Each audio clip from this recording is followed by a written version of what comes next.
Ang katahimikan sa isang simpleng subdibisyon sa Santa Maria, Bulacan ay biglang nabalot ng lagim isang hapon. Nagulantang ang mga residente sa masangsang na amoy na nagmumula sa bakura ng isang maliit na bahay sa dulo ng isang makipot na eskinita. Ang bahay na iyon ay pag-aari ng isang babaeng nagngangalang Elena Santos, 42 taong gulang, na halos isang linggo nang hindi nakikita. Sa simula, inakala ng mga kapitbahay na si Elena ay nagbakasyon lamang sa probinsya dahil ang pinto ng kanyang bahay ay laging nakakandado. Ngunit nagsimulang magduda ang lahat nang mapansin nilang ang ilaw sa loob ng bahay ay nananatiling bukas araw at gabi na walang anumang senyales ng tao sa loob. Si Aling Nena, isa sa mga residente, ang naglakas loob na magsalita. Akala po namin, umalis lang siya, anya sa mga unang nag-usisa. Pero habang tumatagal, palakas ng palakas ang amoy. Hindi na namin natiis kaya ipinagbigay alam na namin sa barangay at dumating ang mga pulis kinagabihan. Agad na rumesponde ang mga tauhan mula sa Santa Maria Municipal Police Station. Sa kanilang pagsisiyasat, napansin nila ang isang bahagi ng lupa sa likod bahay na tila malambot at bahagyang basa na parang kamakailan lamang hinukay. Matapos simulan ang paghukay, isang nakabibinging katahimikan ang bumalot sa paligid. Ang mga residenteng sumisilip mula sa likod ng kanilang mga bakod ay napapigil sa kanilang paghinga ng isang bahagi ng katawan ng tao ang unti-unting lumitaw mula sa mababaw na hukay. Kinumpirma ng mga pulis na ang labing nga ay kay Elena, base sa suot nitong damit at alahas na nakakabit pa sa kanyang katawan. Sa paunang pagsusuri, tinatayang mahigit 3 araw ng patay ang biktima bago ito natagpuan. Ang mga bakas ng matinding karahasan sa kanyang ulo at mga braso ay lalong nagpatibay sa hinalang siya ay biktima ng isang malagim na pagpaslang. Mabilis na kumalat ang balita sa buong Bulacan. Marami ang hindi makapaniwala na ang isang babaeng kilala sa pagiging tahimik, mahinhin at palakaibigan ay matatagpo ang patay sa sarili niyang tahanan. Ilan sa mga residente ang nagsabing may nakita silang isang taong dumating sa bahay ni Elena noong gabi bago siya naiulat na nawawala. Gayunpaman, hindi nila ito namukhaan dahil madilim na noon at hindi na nila pinansin pa. Ang pulisya ngayon ay masusing sinusuri ang mga kuha mula sa camera sa mga kalapit na establishmento at kinakausap ang ilang mga saksi, kabilang na ang mga malalapit na kapitbahay at kamag-anak ng biktima. Sa isang pahayag sa media, sinabi ng hepe ng pulisya ng Santa Maria na hindi pa nila matukoy ang motibo sa likod ng krimen. Ngunit may matibay na indikasyon na ang salarin ay isang taong kilalang-kilala ng biktima. Samantala, ang mga residente sa lugar ay nababalot pa rin ang takot at pagtataka. Nagkabit sila ng mga karagdagang ilaw sa kani-kanilang mga beranda at mas naging mapagmatsyag sa kanilang kapaligiran. Ang kaso ay naging pangunahing usapan sa social media, kung saan maraming netizen ang nananawagan na agad na mahuli at mapanagutan ang may sala. Ang lugar ng krimen ay napalibutan na ng police line. Habang ang forensic team mula sa Bulacan Provincial Police Office ay patuloy sa kanilang malalim na investigasyon. Ang labi ng biktima ay dinala na sa isang punerarya para sa otopsya upang matukoy ang tiyak na sanhi ng kanyang pagkamatay. Nakahanap din ang mga pulis ng ilang ebidensya sa paligid ng lokasyon, kabilang ang isang asarol at isang piraso ng telang may bahid ng dugo na kasalukuyang sinusuri sa forensic laboratory. Ngunit ang lalong nagpapakomplikado sa investigasyon ay ang katotohanang walang anumang senyales ng pagnanakaw sa bahay ng biktima. Lahat ng mahahalagang gamit ay naroon pa rin at buo. Ang motibo sa likod ng pagpatay ay nananatiling isang malaking misteryo na sinusubukang lutasin ng mga otoridad. At ngayon, ang atensyon ng buong lalawigan ay nakatuon sa iisang tanong. Sino ang may gawa ng karumaldumal na krimen sa bahay na dating simbolo ng kapayapaan? Ang investigasyon ng pulisya ay nagpatuloy hanggang sa kalaliman ng gabi. Matapos mailipat ang labi ng biktima, sinimulan ng Scene of the Crime Operatives, SOCO, ang masusing pagsisiyasat sa bawat sulok ng bahay ni Elena. Sa sala, na malinis at maayos pa rin, walang nakitang anumang bakas ng paglalaban o gulo. Ngunit sa kusina at sa likod bahay, ilang kahina-hinalang bagay ang kanilang natuklasan. Kabilang dito ang isang asarol na mamasa-masa pa at mga bakas ng lupa na nakadikit sa isang pares ng itim na tsinelas. Si Police Major David Reyes, ang hepe ng istasyon, ay nagsabing may nakita silang mga palatandaan ng hindi pangkaraniwang paghukay sa lugar kung saan natagpuan ang bangkay. Base sa paunang pagsusuri, ang lupa ay mano-manong hinukay gamit ang mga simpleng kagamitan. Hinala ng mga pulis, hinukay ng salarin ang libingan sa kalagitnaan ng gabi upang hindi makatawag ng pansin. Nakakita kami ng mga indikasyon na kilala ng salarin ang kapaligiran at alam niya kung kailan tahimik at walang masyadong tao sa labas, pahayag ni Major Reyes sa media. Hindi kalayuan sa pinaghukayan, nakakita rin ang mga investigador ng mga bakas ng paa na hindi pa tuluyang nabubura ng ambon na bumagsak ilang oras bago sila dumating. Ang mga bakas ay patungo sa isang pinto sa gilid ng bahay na bihirang gamitin. Ngunit ang nakapagtataka, hindi ito nakakandado at walang anumang senyales ng sapilitang pagpasok. Ang katotohanan ito ay lalong nagpatibay sa teorya na ang salarin ay hindi isang estranghero. Maaaring mayroon siyang susi o malayang nakakapasok sa bahay dahil sa tiwala mismo ng biktima. Samantala, ang kapaligiran sa komunidad ay biglang nagbago. Ang mga residenteng dati rating nagkukwentuhan sa harap ng sari-sari store sa kanto ay mas pinipili na lamang manatili sa kani-kanilang mga bahay. Takot po kaming lahat, sabi ni Rina, isang kapitbahay na 2 bahay lang ang layo mula kay Elena. Napakabait po ni Ate Elena. Laging handang tumulong, wala kang maririnig na may kaaway siya. Paanong nangyari sa kanya ang ganito? Sa sarili pa niyang bakuran?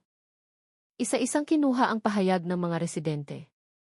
Mula sa panayam sa ilang saksi, napag-alaman na 2 araw bago naiulat na nawawala si Elena, may narinig silang pagtatalo mula sa loob ng bahay nito. Ngunit walang sinuman ang naglakas loob na lumapit dahil inakala nilang ito ay isang pribadong usapin. Isang saksi ang umaming nakarinig siya ng boses ng isang lalaki na nagsasalita sa mataas na tono na sinundan ng malakas na kalabog ng isang bagay na nahulog.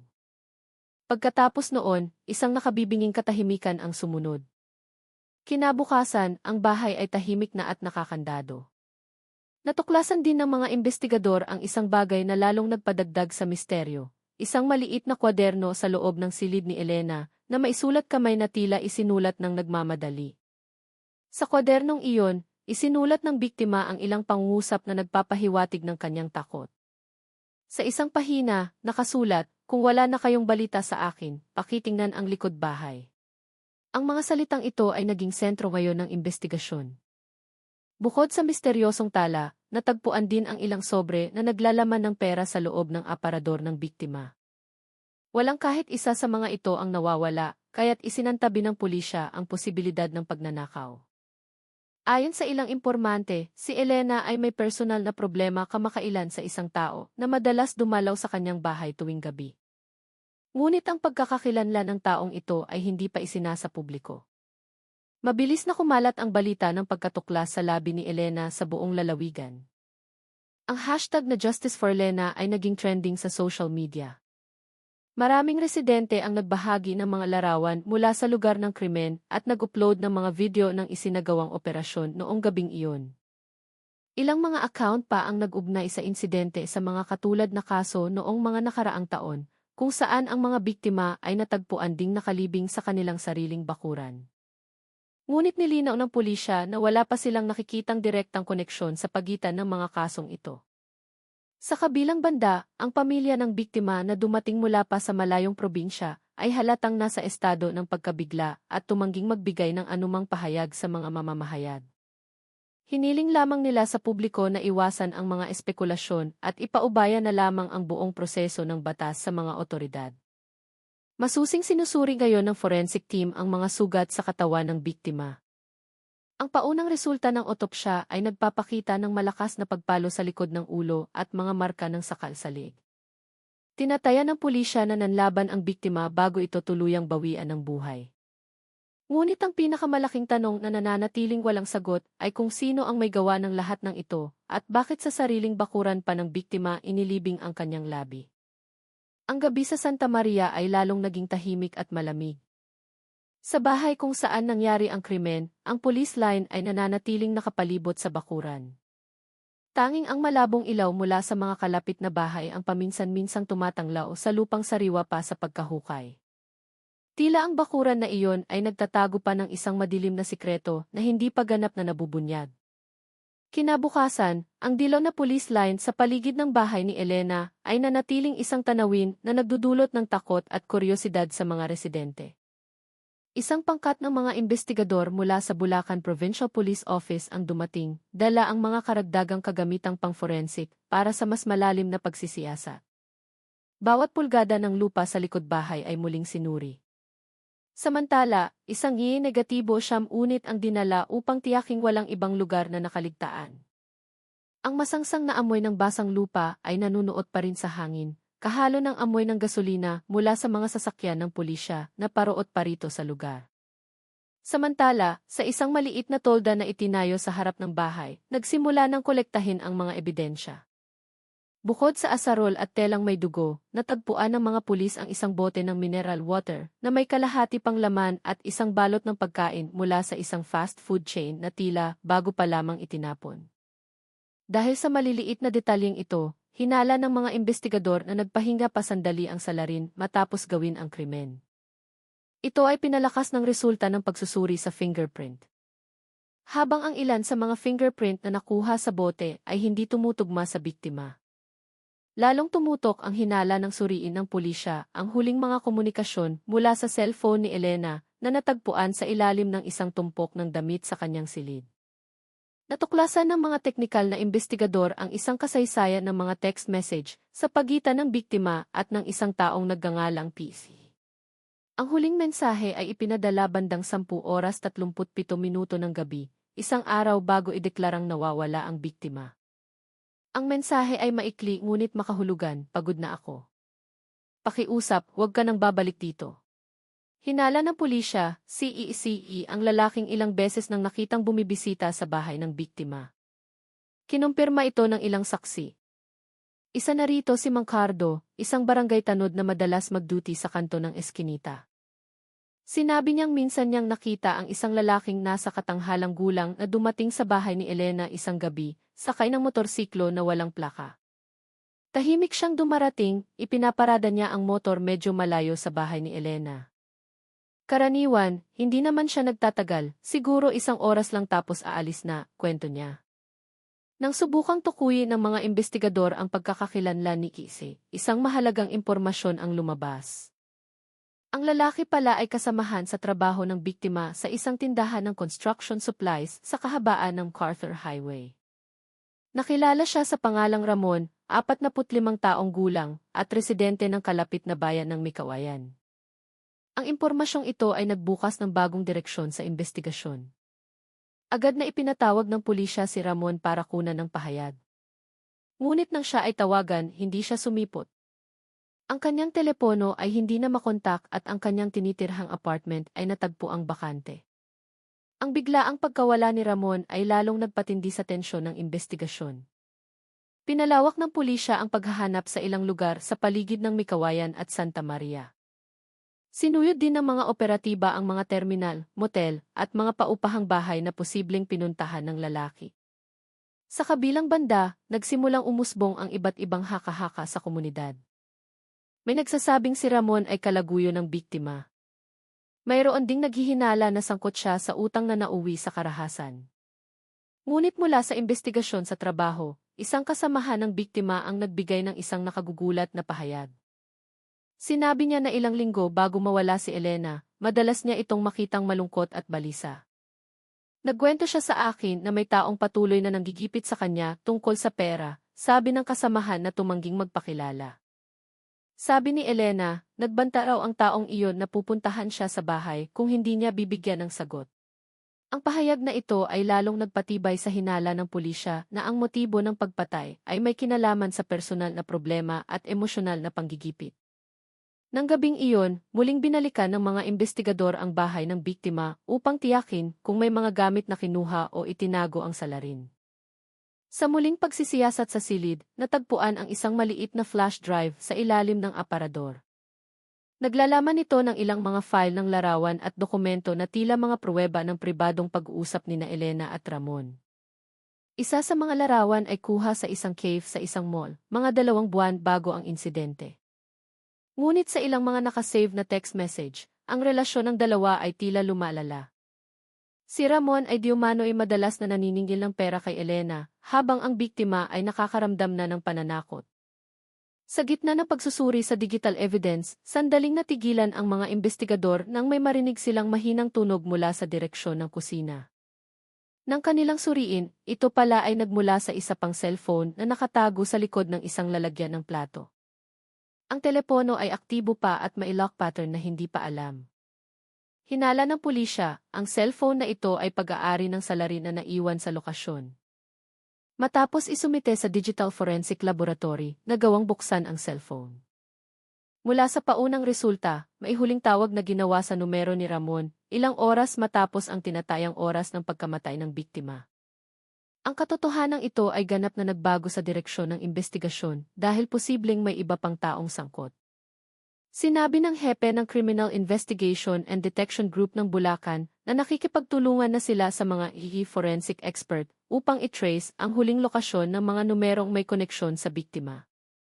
Hindi pa namin masisiguro kung ilang tao ang sangkot, ngunit may malakas na indikasyon na ang pagpatay na ito ay plinano ng maigi, mariing sinabi niya sa isang press conference. Samantala, nagsimula ng magkabit ang mga residente ng mga karagdagang kikis camera sa kanilang lugar. Ang mga gabing dati puno ng tawanan at kwentuhan ay naging tahimik at puno ng pangamba. Ang bahay ni Elena, na dati may maririnig na tunog ng telebisyon at mahinang tawa, ay nag-iwan na lamang ng isang nakabibinging katahimikan. Sa likod ng lupang muling tinabunan matapos ang otopsya, isang madilim na kwento ang nananatiling hindi pa ganap na nabubunyag. At sa gitna ng pagsisikap ng pulisya na lutasin ang misteryo, isang bagong katotohanan ang malapit ng magbago sa takbo ng lahat. Nang isang tao mula sa nakaraan ng biktima ang biglang dumating at umaming alam niya ang tunay na sikreto sa likod ng pagkamatay ni Elena, ang langit sa Santa Maria ay tila dumilim na parang nakikidalamhati sa tensyong hindi pa rin humuhupa.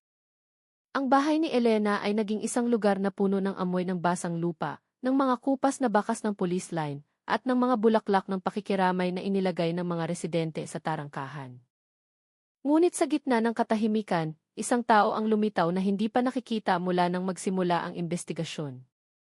Isang lalaki na may pagod na mukha, nakasuot ng lumang t-shirt, at may dalang isang brown na folder. Ipinakilala niya ang sarili bilang si Cardo, 47 taong gulang, pinsang buo ng biktima na nagmula pa sa Nueva Ecija. Sa simula, ang kanyang pagdating ay itinuring na karaniwan, isang kamag-anak na nais lamang tumulong sa proseso. Ngunit ilang minuto lamang ang lumipas, binitiwan ni Cardo ang isang pangungusap na nagpatigil sa lahat ng investigador. Sa nanginginig na boses, sinabi niya, "Alam ko po kung sino ang huling dumalaw kay Ate Elena noong gabi bago siya namatay." Agad siyang dinala sa istasyon para sa masusing pagtatanong. Sa loob ng interrogation room, isinalaysay ni Cardo ang isang bagay na hindi pa kailanman nabunyag. Ayon sa kanya, tinawagan siya ni Elena 3 araw bago ang insidente. Nakiusap daw ito na pumunta si Cardo sa bahay para tulungan siyang maglipat ng ilang gamit sa likod. Ngunit dahil sa abala sa trabaho, ipinagpaliban ni Cardo ang kanyang pagpunta. Sa huling text message ni Elena, isinulat nito, "Natatakot ako kung darating na naman siya ngayong gabi." Pakiramdam ko, galit na galit siya. Hindi nilinaw ni Cardo kung sino ang tinutukoy na siya. Ngunit mula sa tono ng boses at deskripsyon sa mensahe, malakas ang hinala ng mga investigador na ang tinutukoy ay si Ramon, ang kasamahan sa trabaho na ngayon ay pinaghahanap. Inamin din ni Cardo na nagbahagi sa kanya ang biktima tungkol sa panggigipit ni Ramon na patuloy na naniningil ng malaking halaga. Ang pera, ayon kay Elena, ay nagsimula bilang isang pautang para sa maliit na negosyo ni Ramon. Ngunit matapos malugi, si Elena pa ang sinisi ni Ramon na sumabotahe sa kanyang negosyo. Ang ikinagulat ng lahat, inabot din ni Cardo ang isang malaking sobre na naglalaman ng mga lumang litrato at isang sulat na gawa sa kamay ng biktima. Sa liham, isinulat ni Elena ang tungkol sa isang matagal ng sikreto na patuloy na bumabagabag sa kanya. Binanggit niya ang isang lalaki na naging kasintahan niya mahigit 1 dekada na ang nakalipas, isang lalaking hindi sinang-ayunan ng kanyang pamilya. Ang liham ay nagtapos sa isang pangungusap na nagpatindig ng balahibo, "Takot akong bumalik ang nakaraan." Narinig ko na ang boses niya sa harap ng bahay tuwing gabi. Agad na sinuri ng mga investigador ang impormasyong ito.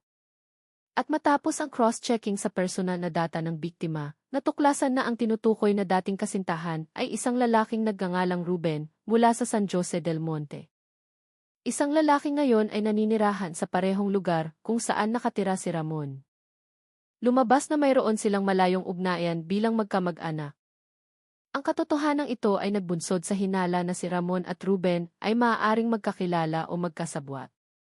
Upang patunayan ito, ipinagpatuloy ng Digital Forensic Team ang pagsisiyasat sa cellphone na natagpuan sa kusina.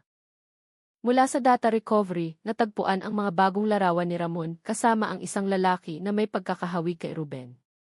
Sa isang litrato, sila ay nakaupo sa isang karenderya sa gilid ng isang palayan, hawak ang isang dokumento na kalauna inatuklasang kopya ng titulo ng lupa ni Elena. Ang dokumento ay nagpapahiwatig na posibleng pinilit ang biktima na pumirma sa isang kasunduan bago siya mamatay. Samantala, isang team ang ipinadala sa Mikawayan, sinundan ang huling signal ng cellphone ni Ramon na nadetect malapit sa isang terminal ng bus. Ngunit pagdating ng mga pulis, wala na si Ramon. Mula sa CCTV footage ng terminal, nakita ang isang lalaking may katulad na katangian kay Ramon na sumakay sa isang bus paggabi patungong Pampanga.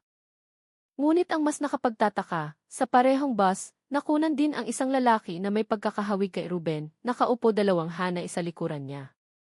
Ang kaso ay nagbago mula sa simpleng pagpatay patungo sa isang misteryo na may maraming susun. Malakas ang hinala ng pulisya na sina Ramon at Ruben ay nagtulungan upang gipitin ang biktima para sa usaping pinansyal. At naging marahas ang sitwasyon ng tumanggi si Elena. Ngunit hindi pa rin malinaw kung sino sa dalawa ang direktang nagsagawa ng pagpaslang. Sa gitna ng investigasyon, isa pang nakagugulat na pahayag ang lumabas mula sa isang residente. Isang maglalako ng gulay na madalas dumaan sa harap ng bahay ni Elena tuwing umaga ang umaming nakakita siya ng maliit na apoy sa likod bahay 2 gabi bago matagpuan ang labi. Akala ko po nagsisigalang siya ng basura, inosenteng sabi niya. Ngunit nang malaman niya ang balita, sigurado siyang hindi iyon ordinaryong pagsisiga. Natagpuan ng pulisya ang mga abo at piraso ng papel na bahagyang nasunog malapit sa hukay. Matapos suriin sa laboratorio, ang mga piraso ng papel ay bahagi pala ng photocopy ng titulo ng lupa na katulad ng nasa litrato ni Ramon at Ruben.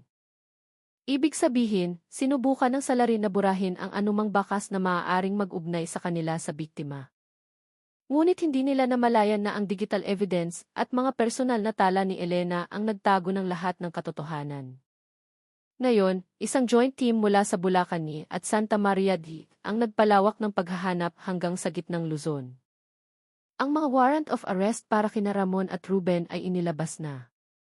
Sa kabilang banda, ang mga residente ay patuloy na nagtitipon tuwing gabi, nagsisindi ng kandila sa harap ng bahay ni Elena bilang panalangin at suporta upang mabilis na malutas ang kaso.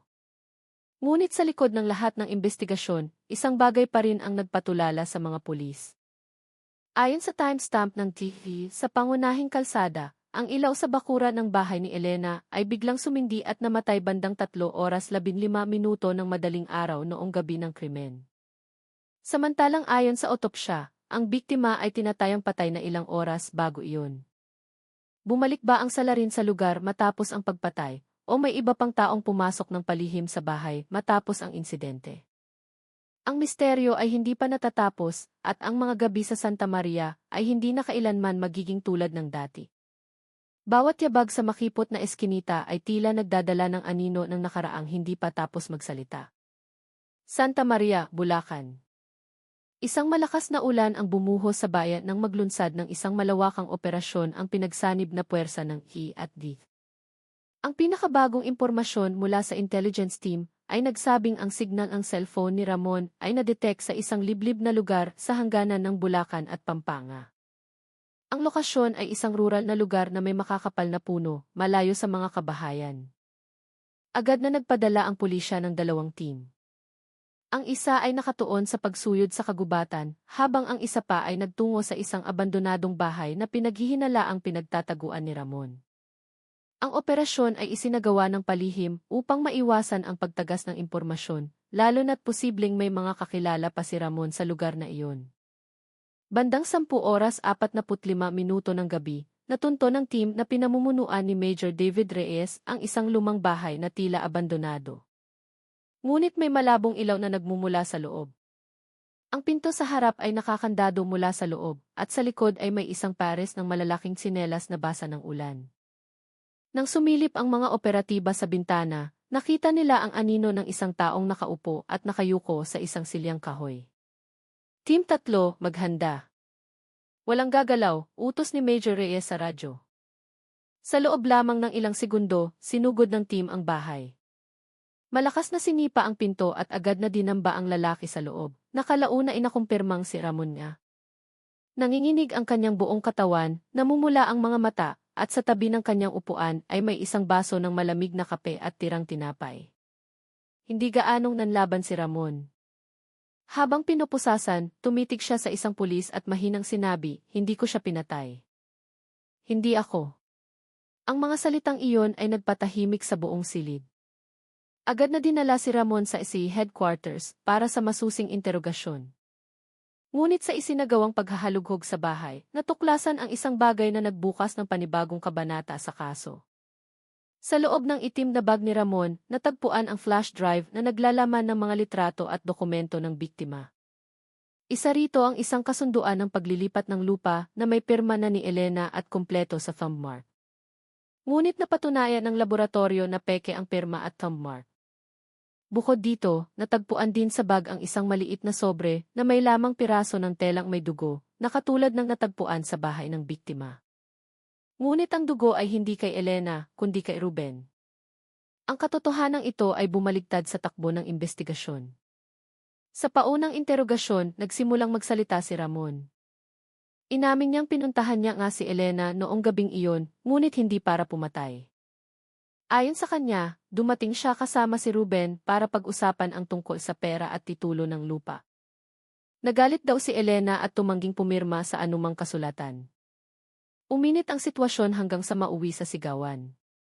Sinabi ni Ramon na lumabas muna siya sa bakuran para magpalamig. At nang bumalik siya sa loob, natagpuan na lamang niya si Elena na nakahandu sa isasahig ng kusina, duguan ang ulo. Nagpanik daw si Ruben at pinilit siyang tumulong na ilibing ang bangkay sa likod bahay. "Natakot po ako." "Tinakot niya ako," sabi ni Ramon na may garalgal na boses. Sabi niya, "Kapag nagsalita ako ang ituturo niya."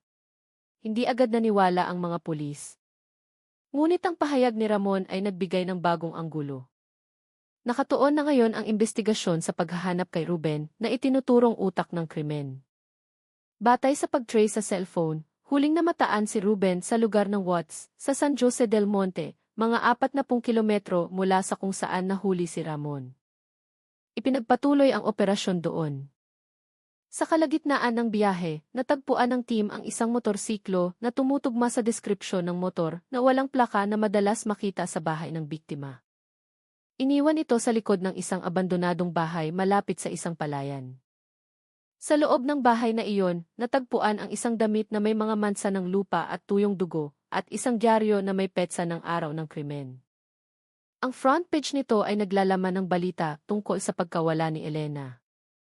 Napagtanto ng mga investigador na nagtatago lamang si Ruben sa paligid at patuloy na sinusubaybayan ang kaso sa pamamagitan ng media. Upang mapabilis ang paghuli, nakipagtulungan ang pulisya sa mga residente, kabilang ang mga tanod at magsasaka na madalas sa lugar. Ilang araw ang lumipas, sa isang tahimik na madaling araw, nakatanggap ng mahalagang impormasyon ang pulisya. Isang residente ang nag-ulat na nakita niya ang isang lalaking may pagkakahawig kay Ruben na gumagala malapit sa isang sapa sa gilid ng bayan. May dala raw itong backpack at paika-ikang maglakad. Agad na kumilos ang pulisya at pinalibutan ang lugar. Muling bumuhos ang malakas na ulan. Ang kidlat ay paminsan-minsang nagliliwanag sa kumpol ng mga kawayan kung saan nagtatago ang lalaki. Matapos ang halos 2 oras na pagtugis, nahuli si Ruben ng walang kahirap-hirap. Maputla ang kanyang mukha, walang laman ang mga mata, at nanginginig ang mga kamay. Habang isinasakay sa sasakyan ng pulis, mahina siyang bumulong, ayaw kong mamatay siya, pero nanlaban siya. Ang pahayag ni Ruben ay pinatibayan ng resulta ng forensic na nagpapakitang ang kanyang mga fingerprint ay nasa hawakan ng asarol at sa telang ginamit na pantakip sa bangkay. Siya na ang itinuring na pangunahing suspect. Mula sa masusing investigasyon, nabunyag na ang pagpatay ay dahil sa pinaghalong motibong pinansyal at personal na galit. Ayon kay Ruben, naramdaman niyang niloko siya ni Elena sa isang usapin sa lupa. Para sa kanya, inagaw ng biktima ang isang karapatan na dapat ay sa kanya. Ngunit nang tumanggi si Elena na ibigay ang sertipiko, sumiklab ang kanyang galit. Sa isang maikling pagtatalo, pinalo niya ang ulo ng biktima gamit ang isang matigas na bagay. Si Ramon, na natakot, ay inutusan niyang tumulong sa paglilibing para hindi sila mabisto. Ang trahedya ay nagtapos sa malamig na interrogation room. Si Ruben ay nakayuko lamang, tumutulo ang luha, at paulit-ulit na sinasabing, hindi ko alam kung bakit umabot sa ganito. Si Ramon naman ay ginawang state witness at kasama pa ring kinasuhan bilang kasabwat. Mabilis na kumalat ang balita ng kanilang pagkakahuli. Ang mga residente na matagal nang nabalot ng takot ay sa wakas ay nakahinga ng maluwag. Ngunit ang anino ng trahedya ay nanatili sa bawat sulok ng bahay ng biktima. Ginawa itong isang tahimik na paalala na ang krimen ay maaaring mangyari kahit sa lugar na pinakatiwalaan natin, ang sariling tahanan. Gabi-gabi, mga sariwang bulaklak ang inilalagay sa lugar kung saan natagpuan ang labi ni Elena. Sa ibabaw ng lupang iyon, isang kapitbahay ang naglagay ng isang maliit na karatula, nawa ay laging mahanap ng katotohanan ang kanyang daan. Ngunit sa likod ng pagkakahuli, isang bagong palaisipan ang lumitaw. Mula sa digital examination, natuklasan na isang huling mensahe mula sa cellphone ng biktima ang naipadala matapos ang oras ng kanyang pagkamatay. Ang mensahe ay naglalaman lamang ng isang salita, tapos na. 3 linggo na ang nakalipas mula ng opisyal na ikulong sina Ruben at Ramon. Ang kaso ng pagpatay kay Elena ay naging pangunahing balita sa buong bansa. Ngunit sa likod ng ingay ng media at panggigipit ng publiko na simulan na ang paglilitis, isang malaking tanong pa rin ang bumabagabag sa mga investigador. Ano ang nilalaman ng nawawalang huling recording mula sa system ng bahay ng biktima? Nang hapong iyon, ang Digital Forensic Lab ng A ay puno ng mga kumikinang na screen ng computer. Si Police Captain Natasha Vargas at ang kanyang AK team ay sinusubukang i-recover ang data na binura mula sa internal storage ng bahay. Sinubukan na nila ang lahat ng paraan, ngunit ang video file na maihabang 10 minuto ay hindi na maibalik ng buo. Tanging mga sirang frame at mahinang tunog ang kanilang nakuha. Isang bahagi ng tunog ay parang hingal na paghinga na sinundan ng kalansing ng metal na nahulog. Pagkatapos ay may boses ng babae, mahina ngunit malinaw. Bakit kayo nandito? Sinabi ko nang ayaw ko na sa usapang ito. Pagkatapos ng isang sandali, isang malalim na boses ng lalaki ang narinig na nagbabanta. Masyado ka ng maraming alam. Plinano na ang lahat ng ito. Doon natapos ang audio. Walang malinaw na imahe, tanging isang malabong anino na tila nakatayo sa harap ng kamera. Sa mga sumunod na frame, ipinakita ang sahig ng kusina na may madilim na mansa, posibleng dugo ng biktima. Ngunit ang pinakanakakakilabot ay ang huling frame na na-recover, 1 segundo bago tuluyang tumigil ang video. May isa pang anino sa sulok ng silid, malapit sa bintana sa likod. Hindi ito gumagalaw, walang mukha, at lumitaw lamang sa isang frame na parang hindi tao. Sa una, inakala ng team na ito ay isang digital artifact lang, isang distortion dahil sa sira ng file. Ngunit matapos suriin ng visual forensic team, ang posisyon ng anino ay hindi naaayon sa ilaw sa loob ng silid. Ibig sabihin, ang anino ay tunay na nagmula sa isang bagay o isang tao na nandoon sa parehong oras. Habang nakatuon ang pulisya sa teknikal na ebidensya, isang ibang kwento ang nagsimulang kumalat sa mga residente. Ilang kapitbahay ang umaming madalas silang makakita ng aninong naglalakad sa likod bahay ni Elena tuwing dapit hapon. Minsan, ang ilaw sa bahay ay kusang sumisindi kahit naputol na ang kuryente. Mga yabag sa basang lupa, marahang pag-alog ng pinto ng kusina. Lahat ay naging isang nakakatakot na kwento para sa mga residente. Isang ginang nakatabing bahay mismo ni Elena ang umaming nakarinig siya ng boses ng babaeng umiiyak mula sa direksyon ng bakuran isang gabi. Mahina lang pero malinaw. Akala ko may mga kabataang nagdaraan lang, pero nang sumilip ako, wala namang tao, sabi niya na may takot sa mukha. Lumaganap ang mga usap-usapan. Naniniwala ang ilan na hindi pa matahimik ang kaluluwa ni Elena dahil may katotohanan pang hindi nabubunyag. Ngunit para sa pulisya, lahat ng iyon ay nagkataon lamang. Kahit na sila mismo ay nagsisimulang makaramdam ng kakaiba sa tuwing kailangan nilang bumalik sa crime scene sa gabi. Nagpasya si Major Reyes na magpadala ng karagdagang team para muling suriin ang lugar. Ang layunin ay hindi lamang para maghanap ng bagong ebidensya, kundi para na rin tiyakin na walang sinumang pumapasok para gumawa ng gulo. Ngunit ang pagsisiyasat na iyon ay nauwi sa isang hindi inaasahang tuklas. Habang hinuhukay ang isang sulok ng likod bahay, malapit sa isang puno ng mangga, natagpuan nila ang isang kinakalawang na piraso ng metal na hugis, maliit na silindro. Nang linisin, ito pala ay isang micro-camera recorder, isang lumang modelo na madalas gamitin sa lihim na pagmamanman. Nakabaon ito ng malalim na tila sinadyang itago. Nang suriin sa laboratorio, may natitira pa itong karga at ang external memory ay hindi pa tuluyang nasisira. Inabot ng 2 araw bago na-recover ng forensic team ang data at ang resulta ay nagbago sa lahat. Ang video mula sa kamera ay nagpapakita ng likod ng bahay mula sa isang mababang anggulo nakatutok sa pinto ng kusina. Ang oras sa recording ay nagpapakita ng gabi ng krimen, 10:11 minutos. Sa video, malinaw na nakikita si Elena na lumabas mula sa kusina, ensyonado ang mukha, maihawak na tila cellphone. Sa likod niya ay lumitaw ang 2 lalaki, sina Ramon at Ruben. Nagtatalo sila ng matindi. Ngunit sa gitna ng kaguluhan, lumitaw ang isang ikatlong anino sa labas ng bintana, isang taong nagre-record mula sa labas. Nahagip ng kamera ang refleksyon ng kanyang mukha sa salamin. Si Sonny, ang teknisyan ng TV, na unang nagsabing kinopya lang niya ang recording matapos ang insidente. Lumalabas na nandoon na si Sonny noong gabing iyon. Hindi lang siya isang saksi, kundi bahagi ng plano. Mula sa masusing investigasyon, nalaman na ginamit si Sonny para tiyaking patay ang TV system, habang lihim siyang kumukuha ng sarili niyang recording para sa kanyang kaligtasan. Natakot siyang traidurin ni Ruben, kaya't nagtago siya ng lihim na kopya bilang panlaban. Ngunit ang recording na iyon ang naging dahilan ng kanyang kapahamakan.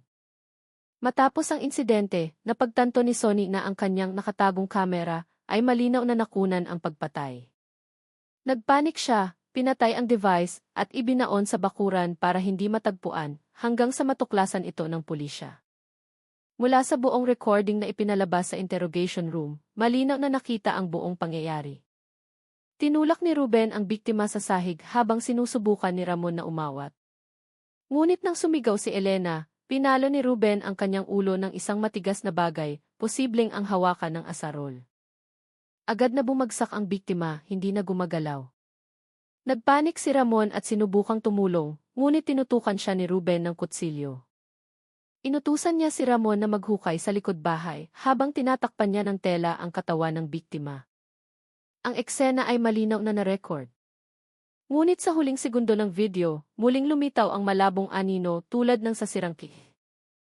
Ang walang mukhang anyo ay nakatayo sa likod ng bintana, nakatingin sa katawan ng biktima na hinihila. Hindi ito napansin ni Ramon at Ruben. Nang matapos ang video, isang nakabibinging katahimikan ang bumalot sa silid. Lahat ng pulis na nanood ay kinilabutan. Walang lohikal na paliwanag para sa aninong iyon. Matagal na tinitigan ni Captain Vargas ang screen bago bumulong, siguro, hindi lang tayo ang nakasaksi sa katotohanan noong gabing iyon. Ang kaso ni Elena ay legal na isinara makalipas ang 2 buwan. Si Ruben ay hinatulan ng habambuhay na pagkakakulong. Si Ramon ay nakakuha ng 15 taon at si Sonny ay 7 taon dahil sa pagharang sa investigasyon. Ngunit para sa mga residente, ang kaso ay hindi kailanman tunay na natapos. Ang bahay ni Elena ay hinayaang bakante. Ilang beses may mga gustong umupa, ngunit laging umaatras matapos magpalipas ng gabi doon. Sabi nila, may naririnig silang mga yabag sa bakuran, tunog ng asarol na tumatama sa lupa, at isang mahinang bulong malapit sa bintana ng kusina, hindi pa ako tapos. Sa ibabaw ng lupang pinaglibingan sa kanya, nagtanim ang mga residente ng puting sampag-ita. Naniniwala silang ito ang paraan para mapatahimik ang isang kaluluwang hindi nakapagpaalam. Ngunit sa tuwing sasapit ang gabi at umiihip ang hangin, ang bango ng sampagita ay humahalo sa amoy ng basang lupa. Ang parehong amoy noong araw na nagsimula ang lahat. At sa gitna ng ihip ng hangin, totoo man o hindi, may mga nanunumpa na naririnig pa rin nila ang tunog ng isang lumang telepono, paulit-ulit na nagpapadala ng isang mensaheng hindi tumitigil, tapos na. Lumipas ang panahon. Ang kaso ng pagpatay kay Elena ay opisyal ng isinara ng pulisya, ngunit ang kwento nito ay patuloy na umaalinggaw sa bawat sulok ng Bulacan. Mga mamamahayag, mga mag-aaral ng batas, at mga mahilig sa misteryo ay patuloy na dumarating sa Santa Maria, sinusubukang alamin kung ano talaga ang nangyari sa bahay na kilala na ngayon bilang ibahay sa madilim na bakuran. Kahit matagal nang tinanggal ang police line, walang sinuman ang nangahas na manirahan doon. Ang ilaw sa beranda ay nananatiling patay, ang mga bintana ay laging sarado, at ang likod bahay ay tinubuan na ng matataas na damo. Ngunit sa likod ng katahimikan ng bahay, may isa pang misteryo na hindi pa nabubuksan ni Numan, ang personal na tala-arawan ni Elena. Isang maliit na kwaderno na may brown na pabalat na unang natagpuan sa kanyang silid, ngunit hindi gaanong nabigyan ng pansin. Noong una, itinuring itong isang ordinaryong tala-arawan. Ngunit nang muling suriin ito ng isang forensic archivist, natuklasan nilang sa likod ng mga huling pahina ay may mga dobleng papel na tinahi ng manipis na sinulid. Sa likod ng mga pahinang iyon, nakatago ang isang lihim na tala na nagbubunyag sa madilim na bahagi ng buhay ni Elena bago siya mamatay. Sa kanyang malinis ngunit nagmamadaling sulat kamay, isinulat ni Elena ang isang bagay na tila matagal na niyang inaasahan. Pakiramdam ko, may isang taong laging nagmamasid sa akin. Hindi lang si Ramon o yung isa, kundi ibang nilalang na laging lumilitaw sa bintana ng kusina tuwing Biyernes ng gabi. Akala ko, anino lang mula sa ilaw poste, pero sa tuwing lalapitan ko, nandoon pa rin siya, nakatayo. Sa ibang pahina, ang kanyang sulat ay naging mas magulo na parang nanginginig ang kanyang kamay. May naririnig akong mga yabag sa likod ko habang naghahanda ako ng hapunan, pero nakakandado ang bahay. Akala ko, naghahalusinate lang ako, pero palakas ng palakas ang tunog, parang mabibigat na hakbang sa basang lupa. Sigurado ako may naghukay sa likod bahay ko kagabi. Ang kwaderno ay naglalaman ng sunod-sunod na kakaibang karanasan ni Elena sa loob ng 3 linggo bago siya mamatay. Isinulat niya ang tungkol sa paulit-ulit na panaginip kung saan nakatayo siya sa sarili niyang bakuran, nakatingin sa isang malaking butas sa lupa habang may bumubulong sa kanyang tainga, "Diyan ang lugar mo." Ang mga sulat na ito ay patunay na matagal ang nararamdaman ni Elena ang panganib. Ngunit ang pinakanagpanginig sa mga investigador ay ang huling 2 pahina. Doon, nakasulat ang isang pangungusap gamit ang ibang tinta, mas makapal, na tila isinulat ng may matinding diin, "Kung mamatay ako, huwag kayong magtiwala sa iisang tao lang. Lahat sila kasabwat. At kung mabasa ninyo ito, pakihanap sa ilalim ng sahig ng kusina. Doon nakatago ang katotohanan ko." Ang impormasyong ito ay nag-udyok sa pulisya na magsagawa ng isa pang pagsisiyasat sa bahay. Kahit tapos na ang kaso, isang team mula sa SIG at Forensic Construction ang dumating, dala ang mga metal detector at wall sensor. Matapos suriin ang kusina sa loob ng halos 1 oras, isang mahinang tunog ang narinig mula sa isang sulok, malapit sa aparador. Nang tanggalin ang mga baldosa, lahat ay natigilan. Sa ilalim, may isang maliit na kinakalawang na kahon na bakal, nakabalot sa puting tela na halos madurog na. Sa loob nito ay may ilang dokumento at isang itim na flash drive. Ang mga dokumento ay ang mga peking titulo ng lupa at katibayan ng transaksyon na naging ugat ng gulo sa pagitan nina Elena, Ramon at Ruben. Ngunit ang flash drive ang muling nagpaupo sa mga investigador sa katahimikan. Nang buksan ito, naglalaman ito ng isang audio recording na maihabang 17 minuto, boses mismo ni Elena. Ang kanyang boses ay mahina, na tila nagre-record siya habang nagpipigil ng iyak. "Kung may makahanap nito, ibig sabihin wala na ako. Hindi ko alam kung sino ang pagkakatiwalaan." Sabi ni Ruben, "Para sa negosyo ang lahat ng ito, pero alam kong niloloko niya ako." Kasama rin si Ramon, pero ang pinakatatakutan ko ay hindi sila. Naputol ang boses ni Elena ng ilang segundo. Narinig ang isang malalim na paghinga, pagkatapos ay nagpatuloy siya sa nanginginig na boses. "May dumarating tuwing gabi. Naririnig ko ang mga yabag niya, pero pagbukas ko ng pinto, wala namang tao. Kinabukasan, ang lupa sa likod bahay ay tila may kaunting hukay. Tinatabunan ko. Pero tuwing umaga, may hukay na naman. Alam kong hindi na ito gawa lang ng tao. Ang mga investigador na nakikinig sa recording ay nakaramdam ng pagtindig ng kanilang mga balahibo. Sa ika-15 minuto, ang boses ni Elena ay lalong humina, parang isang bulong. Alam kong mangyayari ito. Kung darating sila, pakiusap, huwag ninyo akong hahayaang mailibing sa sarili kong bahay. At sa huling segundo, narinig ang 3 katok sa pinto, na sinundan ng tunog ng mabibigat na yabag na papalayo. Pagkatapos noon, tumigil ang recording. Kinumpirma ng forensic analysis na ang recording ay ginawa isang araw bago siya mamatay. Walang anumang senyales ng manipulasyon. Ibig sabihin, tunay na nakapag-record si Elena ng kanyang huling mensahe, alam ang panganib na darating. Muling nag-ingay ang media. Ang recording ay naging karagdagang ebidensya sa korte. Ngunit ang nakapagtataka, ang audio file na na-upload sa digital system ng pulisya ay nagkaroon ng misteryosong aberya. Sa tuwing ito ay pinapatugtog, sa huling minuto ay may naririnig na karagdagang boses na wala sa orihinal. Isang mahinang boses ng babae na bumubulong sa likod, hindi pa ako tapos. Sinubukan ng pulisya na humanap ng teknikal na paliwanag, ngunit hanggang ngayon, walang tiyak na resulta. Ang sistema ng forensic lab ay biglang nag-crash nang muling suriin ang file, at ang ilang log data ay basta na lang nawala. Samantala, sa labas, nag-ulat ang mga residente ng mga bagong kababalaghan. Isang voluntaryo na naglilinis sa bakuran ng bahay ang umaming nakakita siya ng isang maliit at bagong hukay, kahit na nakakandado at mahigpit na binabantayan ang lugar. Sa paligid ng hukay, may mga tira-tirang puting tela na tila bago pa. Na para bang may isang taong sumusubok na maghukay ng isang bagay, o marahil, maglabas ng isang bagay mula sa ilalim ng lupa. Ang balitang ito ay lalong nagpalala sa sitwasyon. Ilang residente ang nagpasya ng lumipat.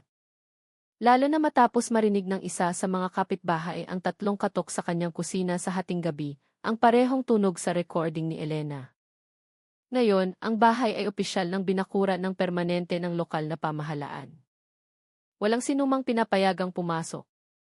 Ngunit para sa ilan, ang misteryo sa bahay na iyon ay hindi lamang isang kwento ng krimen. May isang bagay na mas malalim, isang bagay na kahit ang hustisya ng tao ay hindi kayang abutin. Isang hindi kilalang sulat ang lumitaw sa pader sa labas ng bahay, isinulat sa kupas na puting pintura, nagsalita na siya, pero sino ang nakikinig? At sa isang Biyernes ng gabi, isang residente na nakatira sa tapat ng bahay ang umaming nakakita siya ng malabong ilaw mula sa kusina. Hindi ilaw ng kuryente, kundi isang liwanag na parang lampara, sinabayan ng marahang hangin at bango ng sampagita na biglang lumitaw mula sa likod bahay. Na para bang si Elena, sa kabila ng lahat ng kanyang takot, ay tuluyan ng bumalik, hindi para manakot, kundi para tiyakin na ang katotohanang itinago niya ay hindi na muling maililibing kasama ng kanyang katawan. Halos 2 buwan nang nakasara ang bahay ni Elena, napapalibutan ng bakal na bakod at selyo ng gobyerno. Ngunit kahit wala nang nakatira, ang bahay ay tila may sariling buhay. Tuwing Biyernes ng gabi, ang bango ng sampagita ay muling lumulutang, na parang ang mga bulaklak ay kusang sumisibol mula sa lupang pinaghukayan sa likod bahay. Nagsimulang iwasan ng mga residente ang eskinita sa harap ng bahay pagpatak ng 10:00 ng gabi. Sabi ng ilan, nakikita nila ang anino ng isang babae na nakatayo sa likod ng kortina sa bintana ng kusina. Sa gitna ng laganap na takot, sinusubukan pa rin ng pulisya na tapusin ang isang huling ulat mula sa itim na flash drive. Ang audio file, ang recording ng boses ni Elena, ay nananatiling isang palaisipan. Hindi ito mabura, hindi mailipat, at sa tuwing bubuksan sa forensic computer, kumikislap ang screen at lumalabas ang mga random na text na parang sinaunang sulat. Hindi ito ordinaryong file, mahinang sabi ni Captain Vargas. Para bang may isang tao o isang bagay na nagbabantay para hindi ito mawala. Samantala, isang lokal na investigative journalist na nagngangalang Armand de Leon ang nagsimulang magsaliksik ng mas malalim para sa kanyang YouTube documentary. Kilala si Armand sa kanyang tapang, ngunit sa pagkakataong ito, dumating siya hindi para sa horror content, kundi para hanapin ang mga piraso ng katotohanan na marahil ay hindi nakita ng pulisya. Naniniwala siyang may huling suson ang kwentong ito. Isang katotohanang inilibing hindi sa lupa, kundi sa panahon. Nang gabing iyon, kasama ang dalawang kasama, palihim na pumasok si Arman sa bahay. Dinaanan nila ang kinakalawang na bakod, dala ang mga flashlight at night vision camera. Ang loob ng bahay ay mamasa-masa at maalikabok, ngunit ang lahat ng gamit ay nasa dati pa ring ayos. Sa mesa ng kusina, mayroon pa ring tuyong tasa ng tsaa. Sa pader, may malabong bakas ng kamay malapit sa lalagyan ng plato. Nang itutok ang kamera sa likod bahay, biglang namatay ang lahat ng ilaw sa mga kalapit na bahay. Tanging ang liwanag mula sa kanilang mga flashlight ang tumagos sa kadiliman. Isang marahang hangin ang umihip, nagpagalaw sa mga dahon ng puno ng mangga. Doon, sa ibabaw ng lupang pinaglibingan kay Elena, ligaw na tumubo ang mga sampag-ita. Sinimulang kunan ng video ng kasama ni Arman na si dito ang lugar gamit ang infrared camera. Ngunit nang itutok niya ito sa lupa, biglang nag-static ang screen, nagpapakita ng malabong silweta ng isang babaeng may mahabang buhok, nakatalikod. Patayin mo muna yung kamera, bulong ni Arman. Pero tumanggi si dito at lalo pang lumapit. Biglang bumagsak ang temperatura sa kanilang paligid. Ang kanilang hininga ay naging singaw. Mula sa lupa, lumabas ang matapang na bango ng sampagita na may kahalong amoy lansa, ang parehong amoy noong unang matagpuan ang bangkay. Hinila ni Arman si dito palayo. Ngunit sa parehong sandali, mula sa direksyon ng kusina, narinig nila ang tunog ng mabibigat at mababagal na yabag na parang may naglalakad ng nakayapak sa basang sahig. Sabay silang lumingon at sa bukana ng pinto, isang anino ang nakatayo. Malabo ang katawan nito, ngunit ang mga mata ay nagliliwanag na puti. Mahinang napasigaw si dito at nahulog ang kamera. Sinubukan ni Arman na pakalmahin ang sitwasyon, pero biglang may boses ng babae na narinig mula sa kanilang likuran, mahina ngunit tumatagos, hindi pa ako tapos. Ang boses ay hindi nanggaling kung saan. Walang etso, walang pinagmulan. Tila lumabas mula mismo sa hangin. Biglang napaatras si Arman habang ang mga bulaklak ng sampagita ay marahang gumagalaw. Tumakbo silang tatlo palabas, iniwan ang nahulog na kamera sa bakuran. Kinabukasan, bumalik sila kasama ang pulisya. Ang nakapagtataka, ang kamera ay bukas pa rin kahit halos ubos na ang baterya. Nang suriin, mayroon itong isang karagdagang file na hindi kailanman ni-record ni dito. Ang pangalan ng file ay tapos na, DV4. Nang buksan ito sa laboratorio, lahat ay natahimik. Ang video, na maihabang 2 minuto, ay nagpapakita ng kusina mula sa isang mababang anggulo na parang kinunan ng isang kamera na nakalagay sa sahig. Sa recording, nakikita ang isang babaeng may mahabang buhok, nakatayo sa harap ng aparador, nakatalikod. Mahina niyang tinatawag ang isang pangalan. Ruben. Tama na. Ngunit nang lumingon ang babae, ang kanyang mukha ay hindi ordinaryo. Ang balat niya ay maputla, ang mga mata ay itim na puno ng luha, at ang mga labi ay nanginginig. Pagkatapos noon, yumanig ang screen at sa dulo ng video, lumitaw ang isang text na may digital font na hindi maipaliwanag, ang katotohanan ay hindi inililibing. Nakatayo siya sa gitna ng mga pumatay. Matapos ang video, ang forensic computer na ginamit ay biglang namatay. Nang buksan muli, ang file na tapos na, DV4, ay wala na sa sistema. Sinubukan ng pulisya na i-trace ang pinagmulan ng file. Ngunit ang resulta ay nagpapakita na ginawa ito eksaktong 2 oras 47 minuto ng madaling araw, ang parehong oras ng mensaheng tapos na ipinadala mula sa cellphone ng biktima. Ipinakita ng data analysis na ang 2 file ay nagmula sa iisang device, ang cellphone ni Elena. Ngunit ang cellphone na iyon ay nasira at nasunog na sa isang maliit na insidente sa evidence room 1 linggo na ang nakalipas. Walang teknikal na paliwanag kung paano lumitaw ang bagong file. Matagal na tinitigan ni Captain Vargas ang ulat. Pagkatapos ay nagsulat siya ng isang personal na tala na ngayon ay nakatago sa internal archive ng IFI.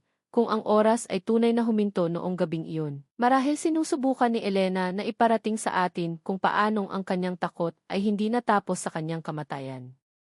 Kung paanong ang tapos na ay hindi isang katapusan, kundi isang babala. Ilang araw matapos ang insidente, in-upload ni Arman ang bahagi ng video na nakuha nila sa kanilang YouTube channel. 2 oras lang itong nanatili bago otomatikong nabura. Ngunit libu-libong manonood ang nakakita sa huling bahagi, isang malabong anyo na nakatayo sa gitna ng puno ng mangga, nakatitig ng diretso sa kamera. Bumaha ang mga komento. Parang may tumawag sa pangalan ko habang pinapanood ko, sulat ng isa. May narinig akong bulong ng babae mula sa speaker, sabi naman ng isa pa. Kinagabihan, ang bahay ni Elena ay muling naging sentro ng atensyon. Nakita ng mga residente ang isang malambot na liwanag mula sa bintana ng kusina, tinatanglawan ang bakuran na puno ng sampagita. Walang tunog, tanging katahimikan. Ngunit may mga nanunumpa, sa gitna ng katahimikan, may naririnig silang paulit-ulit na bulong, hindi ako inilibing. Nandito pa ako. At mula ng gabing iyon, sa tuwing umiihip ang hangin sa makipot na eskinita ng Santa Maria, may naririnig na mahinang kalansing na parang tunog ng asarol na tumatama sa bato. Na para bang may isang tao sa ilalim ng lupa na patuloy na nagtatrabaho, hindi para magbaon, kundi para humanap ng daan palabas. 6 na buwan matapos ideklarang legal na tapos na ang kaso ng pagpatay kay Elena, ang Santa Maria ay muling naging payapa sa panlabas.